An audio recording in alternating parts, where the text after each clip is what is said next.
आज हम लोग पढ़ेंगे प्रकृति के सुकुमार कवि सुमित्रा नंदन पंत जी का जीवन परिचय। सुमित्रा नंदन पंत जी जो थे वो छायावाद के प्रसिद्ध 4 लेखकों में से एक थे। तो सुमित्रा नंदन पंत जी का जीवन परिचय। सुमित्रा नंदन जी का जन्म जो हुआ था वो 20 मई सन 1900 में हुआ था। इनका जन्म 20 मई सन 1900 में। सुमित्रा नंदन पंत जी का जन्म जो हुआ था वो 20 मई को हुआ था सन 1900 में। ये औशानी जिला अल्मोड़ा उत्तराखंड में, औशानी अल्मोड़ा और इनका जो राज्य था वह था उत्तराखंड में। यानी कि सूर्यकांत त्रिपाठी निराला जी का जन्म जो हुआ था वो 20 मई को हुआ था, सन 1900 में हुआ था। औसानी जो कि इनके ग्राम का नाम था, अल्मोड़ा जिला था, और जो उत्तराखंड था इनका राज्य था। तो सुमित्रा नंदन पंत जी जो थे, सॉरी, इनके पिता जो थे उनका नाम था गंगादत्त। पिता गंगादत्त, इनके पिता का नाम जो था गंगादत्त था। इनके पिता का नाम गंगादत्त था। इनके पिता जो थे वो गंगादत्त थे, और माता जी सरस्वती देवी थी। सरस्वती देवी, यानी कि सुमित्रा नंदन पंत जी के पिता का नाम था गंगादत्त और माता का नाम था सरस्वती देवी। और सुमित्रा नंद का मूल नाम जो था, सुमित्रा नंदन पंत जी का मूल नाम था वह था गोसाई दत्त। यानी कि इनका जो मूल नाम था वह गोसाई दत्त था। तो इनकी जो शिक्षा दीक्षा जो हुई थी वो प्रारंभ में इनकी शिक्षा जो कि औसानी के ही ग्राम में हुई थी, जो कि सरकारी विद्यालय थे। और इसके बाद इन्होंने क्या किया, इनकी जो शिक्षा पूर्ण हुई वो बनारस से, उसके बाद इलाहाबाद से। तो 16 वर्ष की अवस्था में इन्होंने पहली रचना की थी। 16 वर्ष की अवस्था में इनकी पहली रचना जो प्रकाशित हुई, गिरजे का घंटा। गिरजे का घंटा, इनकी जो पहली रचना थी वो प्रकाशित हुई थी सन 1916 में, 1916 ईस्वी में। यानी कि सुमित्रा नंदन पंत जी जो थे वो 16 वर्ष की ही अवस्था में लेखन का कार्य प्रारंभ कर दिए थे। तो इनके जो लेखन की उत्कृष्टता के कारण इनको सन 1961 में इन्हें पद्म विभूषण से सम्मानित किया गया। पद्म विभूषण से इन्हें पद्म विभूषण से सम्मानित किया गया। और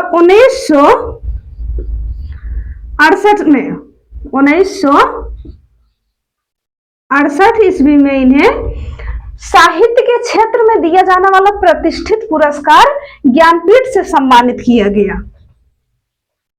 ज्ञानपीठ पुरस्कार से इनको ज्ञानपीठ पुरस्कार से सम्मानित किया गया। लेकिन ज्ञानपीठ पुरस्कार इन्हें किस रचना पे दिया गया, तो इनकी एक रचना थी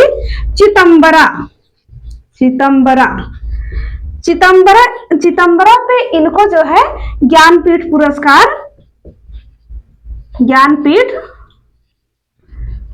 पुरस्कार मिला। इन्हें जो है अनेक पुरस्कारों से सम्मानित किए गए। इनकी एक और रचना है लोकायतन। इनको लोकायतन पे जो है वो सोवियत लैंड पुरस्कार से सम्मानित किया गया। लोकायतन पे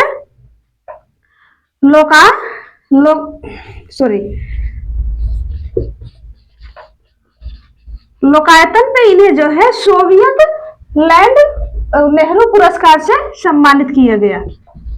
सोवियत लैंड नेहरू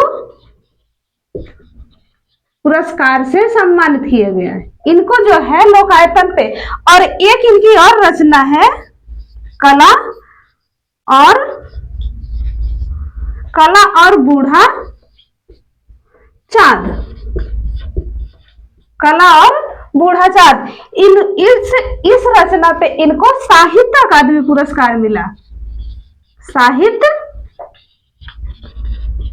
अकादमी पुरस्कार मिला, यानी कि ये इनके पुरस्कार थे। आगे इन्होंने जो है ये छायावाद के प्रसिद्ध 4 स्तंभों में से एक माने जाते हैं। पंत जी छायावाद के प्रसिद्ध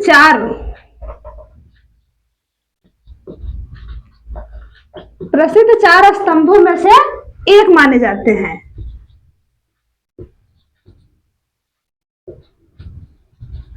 तो छायावाद के प्रसिद्ध 4 कवि जो थे जयशंकर प्रसाद जी थे, महादेवी वर्मा जी थे और निराला जी थे और सुमित्रानंदन पंत जी थे। इनको प्रकृति का चितेरा या प्रकृति का सुकुमार कवि कहा जाता है, इसलिए क्योंकि इन्होंने प्रकृति से जुड़ी हुई रचनाओं को लिखा और मानव के जीवन से जुड़ी हुई रचनाओं को इन्होंने लिखा, इसीलिए इन्हें जो है प्रकृति का सुकुमार कवि कहा जाता है। प्रकृति का सुकुमार कवि, प्रकृति का सुकुमार कवि कहा जाता है। इनकी जो प्रमुख रचना है, प्रमुख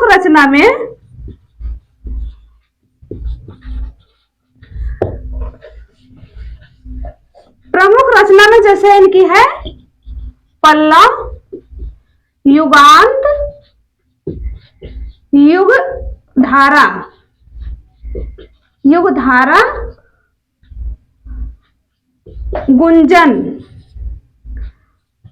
गुंजन और जो है चितंबरा, लोकायतन, कला और बूढ़ा चाँद, ये इनकी प्रमुख रचना है। ये जो है हिंदी साहित्य के क्षेत्र में कार्य करते करते 28 दिसंबर